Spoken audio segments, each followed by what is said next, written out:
Students, welcome to my channel. आज हम polarisation of light, प्रकाश का ध्रुवण और ध्रुवण कोण, ब्रूस्टर का नियम, समतल ध्रुवित प्रकाश का उत्पादन, इसके बारे में आज पढ़ेंगे। यह ब्रूस्टर का नियम जो है बहुत ही इम्पॉर्टेंट है। तो सबसे पहले तो हम ये जानें कि जो प्रकाश है, यह प्रकाश जो है कैसा है। तो अध्रुवित प्रकाश, unpolarised light. Unpolarised light means कि प्रकाश के जो है चारों ओर वेक्टर, कंपन वेक्टर होते हैं। चारों ओर कंपन वेक्टर होते हैं। जैसे अगर हम इस फिगर में देख रहे हैं तो ये एक्स अक्ष की तरफ भी हैं, वाई अक्ष की तरफ भी हैं और जेड अक्ष की तरफ भी हैं।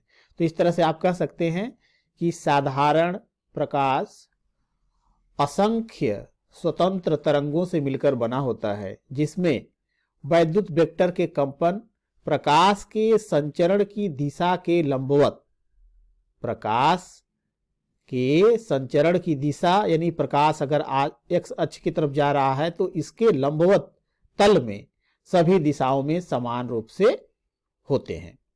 इस प्रकाश को अध्रुवित प्रकाश कहते हैं। यानी जब कंपन के जो वेक्टर्स हैं वो सभी दिशाओं में एक समान रूप से बिखरे हुए हैं, बटे हुए हैं, फैले हुए हैं, तो उसे हम अध्रुवित प्रकाश कहते हैं।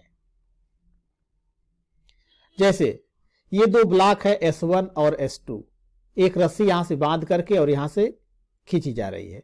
तो जब इन दोनों की जो ये इसमें कट है, होल है, यह एक दूसरे के समानांतर है, तो रस्सी इस तरह से कंपन करते हुए पहुंच जा रही है। लेकिन जैसे ही इसमें से हम S2 को जो है अगर इसकी अक्ष के, पहली की अक्ष के लंबवत रख देते हैं तो ये देखते हैं कि ये जो कंपन है रस्सी में, यह इससे आगे नहीं बढ़ पाता है। तो इससे क्या पुष्टि होती है?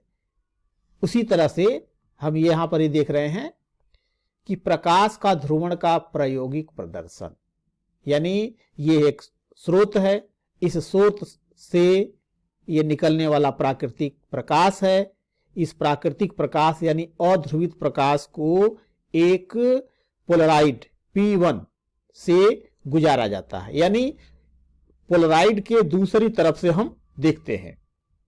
तो जब इधर से दूसरी तरफ से हम देखते हैं तो क्या होता है, इस वेक्टर के यानी इस प्रकाश के कंपन के वे वेक्टर जो इस पोलराइड की अक्ष के समानांतर होते हैं वह इससे बाहर निकल जाते हैं, और जो इसके समानांतर नहीं होते हैं वह इसके द्वारा रोक दिए जाते हैं।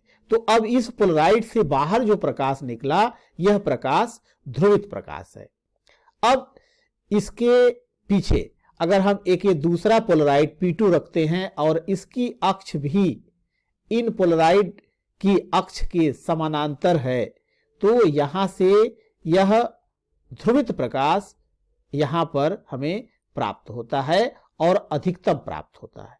लेकिन जब इस दूसरे पोलराइड P2 को पहले पोलराइड से निर्गत प्रकाश के लंबवत यानी इस अक्ष के, इस पोलराइड की अक्ष के लंबवत रख दिया जाता है, तो इस स्थिति में यह जो ध्रुवित प्रकाश था यह इसके समानांतर नहीं है, दूसरे पोलराइड की अक्ष के समानांतर नहीं है, इसलिए इसके द्वारा यह रोक दिया गया और यहां पर न्यूनतम प्रकाश मिलता है। तो इस तरह से यह पोलराइड के द्वारा ध्रुवित प्रकाश का यानी प्रकाश के ध्रुवण का प्रायोगिक प्रदर्शन है। तो समतल ध्रुवित प्रकाश कहते किसे हैं? जब प्रकाश तरंगों के कंपन के वैद्युत वेक्टर के कंपन तरंग संचरण की दिशा के लंबवत किसी एक ही दिशा में हो तो वह प्रकाश समतल ध्रुवित या रेखीय ध्रुवित प्रकाश कहलाता है। यानी जब उनके कंपन यानी जो प्रकाश जा रहा है उस प्रकाश में कुछ कंपन के जो वैद्युत वेक्टर हैं वह कंपन तरंग संचरण की दिशा के लंबवत यानी तरंग जिस दिशा में जा रही है उसके लंबवत किसी एक ही दिशा में हो तो ऐसे प्रकाश को समतल ध्रुवित या रेखीय ध्रुवित प्रकाश कहते हैं, या सीधे सीधे हम ध्रुवित प्रकाश भी कहते हैं। जैसे इस फिगर में हम देख रहे हैं, ये अध्रुवित प्रकाश है। तो अध्रुवित प्रकाश से तात्पर्य हो गया कि इसमें प्रकाश तरंगों के कंपन के जो वैद्युत वेक्टर हैं, यह चारों ओर एक समान रूप से फैले हुए हैं।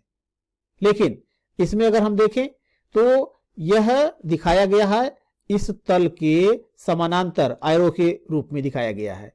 तो ऐसे हम तब दिखाते हैं जब कागज के तल के समानांतर कंपन हो। जैसे अगर ये कागज का तल है तो इस तल के समानांतर अगर है तो हम इस तरह से दिखाएंगे, ये एरो जो है पैरेलल।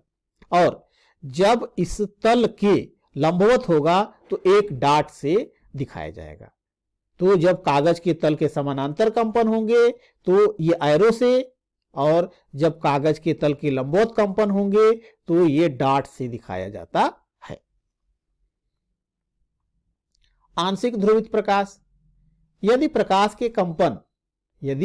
के कंपन संचरण की दिशा के लंबवत एक से अधिक दिशाओं में हो परंतु सभी दिशाओं में न हो तो इसे आंशिक ध्रुवित प्रकाश कहते हैं। जैसे इसमें आप देख रहे हैं कि यह अध्रुवित प्रकाश है और इसमें ये देख रहे हैं कि यह कागज के तल के समानांतर है और यह कागज के तल के लंबवत है। तो इसमें जो है आप ये देखिए, यह कुछ कागज के तल के लंबवत भी कंपन आ गए और इसी तरह से ये दूसरे वाले में कुछ समानांतर भी आ गए। तो अब इसमें दोनों तल में पाए जाने वाले कंपन दिख रहे हैं। इसका मतलब है कि सिर्फ एक ही तल में नहीं है। जब एक ही तल में नहीं है तो यह ध्रुवित तो है लेकिन कहा जाएगा आंशिक रूप से ध्रुवित प्रकाश, यानी आंशिक ध्रुवित प्रकाश कहा जाएगा। समतल ध्रुवित प्रकाश का कंपन तल तथा ध्रुवण तल, ये कंपन तल और ध्रुवण तल होता क्या है? तो देखिए, जैसे प्रकाश की किरण O से आगे की तरफ O' तक जा रही है और यह प्रकाश, ये जो एरो दिखाया गया है, यह एरो दिखा रहा है कि समतल ध्रुवित प्रकाश कागज के तल के समानांतर है, कागज के तल के समानांतर है। तो इसमें ये आप देख रहे हैं ABCD, यह इसका कंपन तल है। कंपन तल से मतलब हो गया कि यह जिस तल में कंपन कर रहा है, और यह ध्रुवण तल, तो यह जिस तल के लंबवत है, ये जिस तल के लंबवत है यह ध्रुवण तल। तो इसको आप ऐसे भी देख सकते हैं कि समतल ध्रुवित प्रकाश में वह तल जिसमें प्रकाश के संचरण की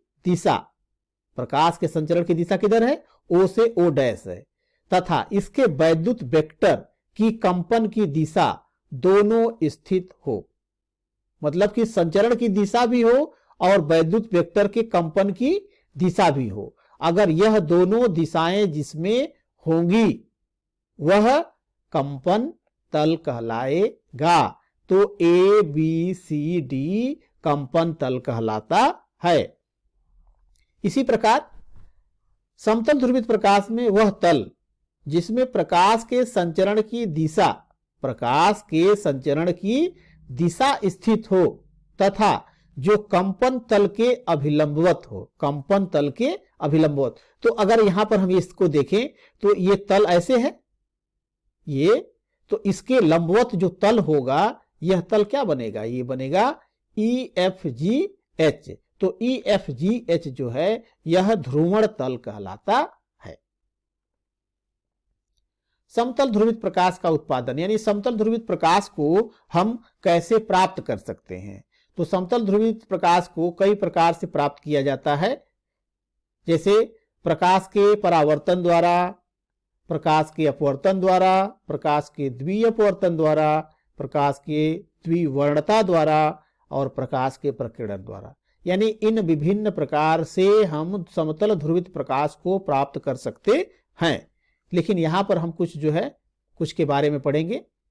जैसे कि आप एक देखेंगे कि इसमें ध्रुवण से संबंधित बूस्टर का नियम है, बूस्टर का नियम।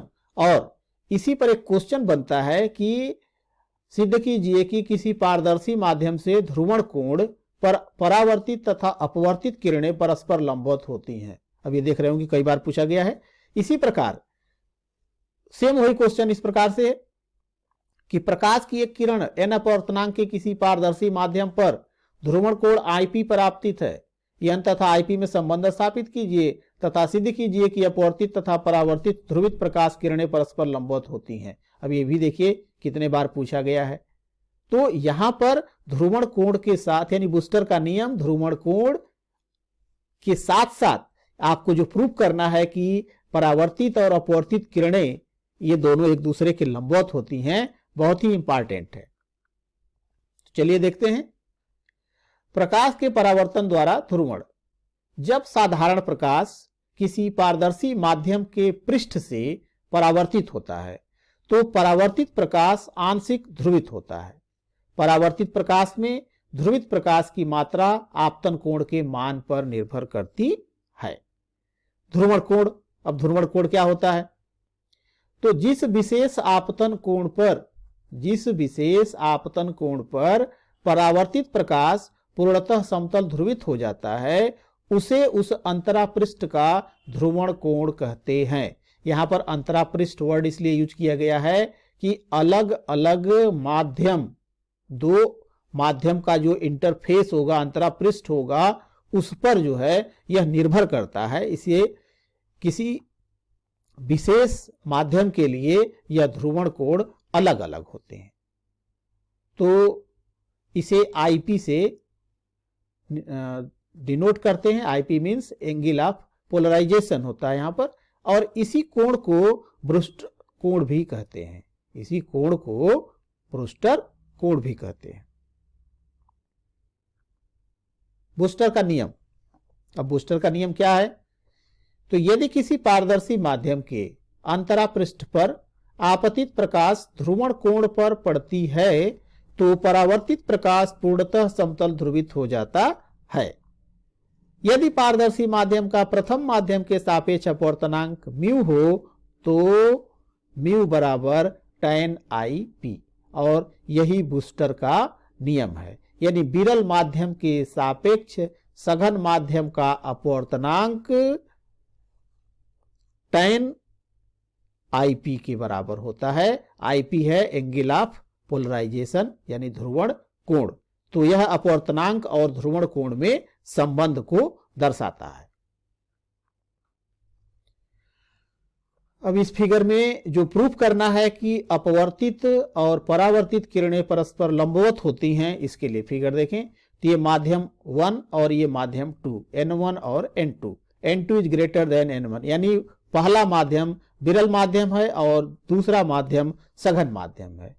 यह प्रकाश, अध्रुवित प्रकाश जब इस पर पड़ता है IP पर तो यह परावर्तित होता है। तो परावर्तित होता है तो आपतन कोण और परावर्तन कोण आपस में बराबर होंगे। तो अगर यह IP होगा तो यह भी IP होगा।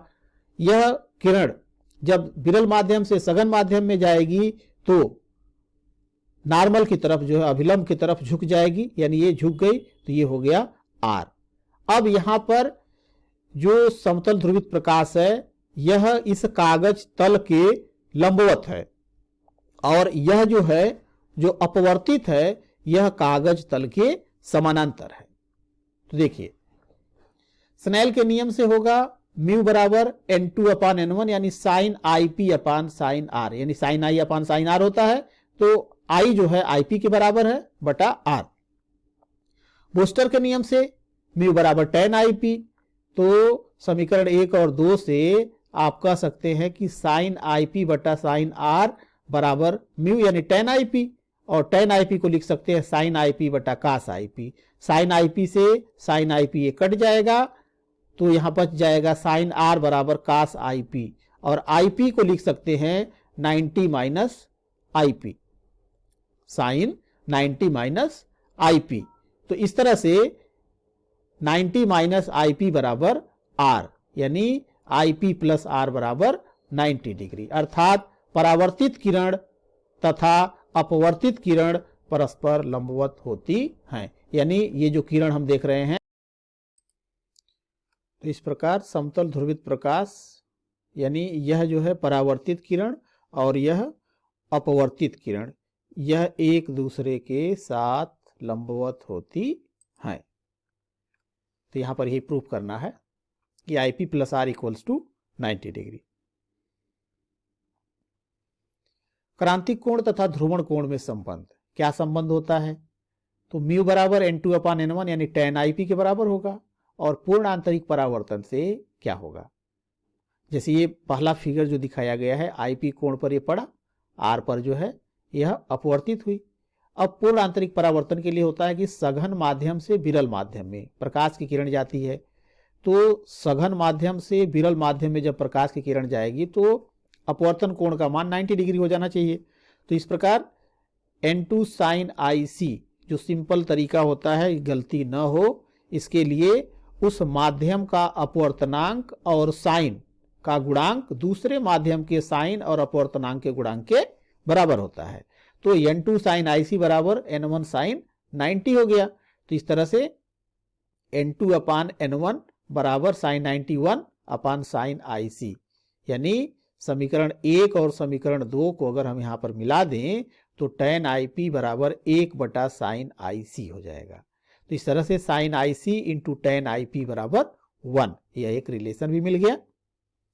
sin IC बराबर, यहाँ से अगर हम इसको रेसिप्रोकल कर दें तो sin IC बराबर 1/tan IP, और 1/tan IP मतलब हो गया काट IP। तो IC बराबर हो गया साइन इनवर्स काट IP। अब IP की जगह पर अगर हम वैल्यू पुट कर दें 90 - R, तो काट 90 - R जो है tan R के बराबर हो जाएगा। तो IC बराबर साइन इनवर्स tan R। जब प्रकाश सघन माध्यम से विरल माध्यम में आपतित हो, प्रकाश जो है सघन माध्यम से विरल माध्यम में आपतित हो, इस स्थिति में विरल माध्यम के सापेक्ष अगर सघन माध्यम का अपवर्तनांक म्यू है तो बूस्टर के नियम से tan IP बराबर N1/N2 हो जाएगा, यानी 1/म्यू। तो पूर्ण आंतरिक परावर्तन से म्यू बराबर N2/N1 यानी 1/sin IC। तो यहां से sin IC बराबर हो जाएगा tan IP, और अगर हम IP को 90 - R लिख दें तो ये हो गया काट R, यानी IC बराबर साइन इनवर्स काट R के बराबर होगा। यह तब होगा जब प्रकाश सघन माध्यम से विरल माध्यम में आपतित हो रही है। तो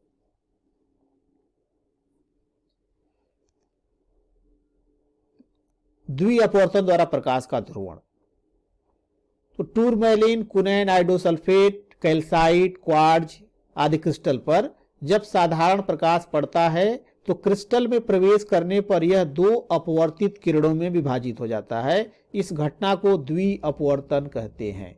यानी जो अपवर्तन की घटना होती है उस अपवर्तन में अपवर्तित किरणें दो किरणों में बंट जाती हैं। एक अपवर्तित किरण जो अपवर्तन के नियमों का पालन करती है, साधारण किरण यानी ऑर्डिनरी रेज, जिसको कि O रे कहते हैं, और दूसरी अपवर्तित किरण जो अपवर्तन के नियमों का पालन नहीं करती है, असाधारण किरण यानी एक्स्ट्रा ऑर्डिनरी रेज, यानी जिसको हम E रेज कहते हैं। ये दोनों किरणें परस्पर लंबवत तलों में समतल ध्रुवित होती हैं। परस्पर लंबवत तलों में द्वि अपवर्तन के कारण ही हमें क्रिस्टल से देखने पर एक वस्तु के दो प्रतिबिंब दिखाई देते हैं। इसी प्रकार द्विवर्णता द्वारा प्रकाश का ध्रुवण, तो कुछ क्रिस्टल में यह गुण होता है कि जब अध्रुवित प्रकाश इन पर पड़ता है तो ये क्रिस्टल एक विशिष्ट दिशा के लंबवत पड़ने वाले प्रकाश को अवशोषित कर लेते हैं तथा उस दिशा के समानांतर कंपन करने वाले प्रकाश को निर्गत करते हैं। इस घटना को द्विवर्णता कहते हैं। तो जब किसी टूरमैलिन क्रिस्टल यानी लगभग 1 मिलीमीटर मोटाई हो, इस पर जब साधारण प्रकाश पड़ता है तो यह दो समतल ध्रुवित किरणों में बंट जाता है। तो जैसे ये अध्रुवित प्रकाश आ रहा है, यह एक किरण हो गई जो तल के समानांतर है, यह हो गई O किरण यानी ऑर्डिनरी, और ये जो इसके लंबवत थी ये हो गई E किरण। तो इस प्रकार O तथा E किरण में विभाजित हो जाता है, जिनके कंपन परस्पर लंबवत तलों में होते हैं। इससे O किरण जिसके कंपन प्रकाशिक अक्ष के लंबवत होते हैं क्रिस्टल द्वारा अवशोषित हो जाती है, और ई किरण जिसके कंपन प्रकाशिक अक्ष के समानांतर होते हैं बाहर निकल जाती है। तो इस तरह से इसके द्वारा एक कंपन को रोक लिया गया और दूसरे कंपन को जाने दिया गया। तो पोलराइड की जो कार्यविधि है द्विवर्णता पर आधारित है। टूरमैलिन, कुनैन, आइडोसल्फेट, कैल्साइट, क्वार्ट्ज आदि द्विअपवर्तन अर्थात द्विवर्णता पर आधारित है। अपवर्तन द्वारा प्रकाश का ध्रुवण, तो जब ये कांच की पतली पतली कई पट्टियां जो है रख दी जाती हैं और जब इन पर आपतित प्रकाश जो एंगल ऑफ पोलराइजेशन ध्रुवण कोण पर आपतित होता है तो हर सतह से अपवर्तन और परावर्तन होता है। तो जब यहां पर ये प्रकाश की किरण पड़ती है तो यहां से क्या होती है, परावर्तित होती है। तो जो परावर्तित होती है ये किरण आगे की तरफ बढ़ी और यह अपवर्तित हुई। तो जो अपवर्तित हुई यह इस तल से जब बाहर निकलेगी तो इस तल से भी परावर्तित होगी और यहां से अपवर्तित होगी। तो इस प्रकार हम ये देखते हैं कि सभी तलों से प्रकाश की किरणें जो निकल रही हैं उनके तल जो है एक तल में हो रहे हैं। जैसे पूर्णतया समतल ध्रुवित प्रकाश जिसके कंपन आपतन तल के अभिलंबवत है, ये दिखाया गया है। लगभग समतल ध्रुवित प्रकाश जिसके कंपन आपतन तल के समानांतर है।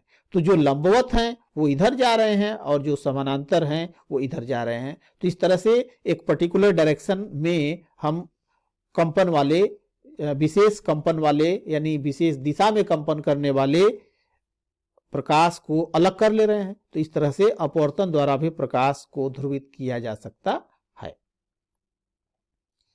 अब देखिए कुछ न्यूमेरिकल है। किसी पारदर्शी माध्यम का ध्रुवण कोण 60 डिग्री है, ज्ञात कीजिए माध्यम का अपवर्तनांक, अपवर्तन कोण। अब ये देख रहे होंगे इतने बार ये पूछा गया है। तो ध्रुवण कोण IP बराबर 60 डिग्री बूस्टर के नियम से होता है। माध्यम का अपवर्तनांक n बराबर tan IP और IP 60 डिग्री है तो tan 60 का मान होता है √3 का मान हो गया 1.732, यानी माध्यम का अपवर्तनांक 1.732, कुछ मात्रक नहीं होगा। स्नेल के नियम से n बराबर होता है sin I upon sin R। तो I बराबर IP है यानी 60 डिग्री, n बराबर √3 है और R की वैल्यू फाइंड करनी है। तो √3 बराबर ये हो गया sin 60 अपान sin R। तो sin R का मान यहां से निकाल लेंगे, आ जाएगा 1/2 यानी sin 30। तो R बराबर 30 डिग्री। और इसे हम IP plus R equals to 90 degree इससे भी निकाल सकते हैं। तो R इक्वल्स टू 90 - 60 30 डिग्री आ जाएगा। दूसरा क्वेश्चन है, प्रकाश एक पारदर्शी माध्यम की प्लेट जिसका अपवर्तनांक √3 पर ध्रुवण कोण पर आपतित होता है, अपवर्तन कोण की गणना कीजिए। तो बूस्टर के नियम से n बराबर tan IP दिया गया है √3 तो tan 60 हो गया। तो IP बराबर 60 degree. IP plus R equals to 90 होता है तो R बराबर 90 - IP तो 90 - 60 यानी 30 डिग्री।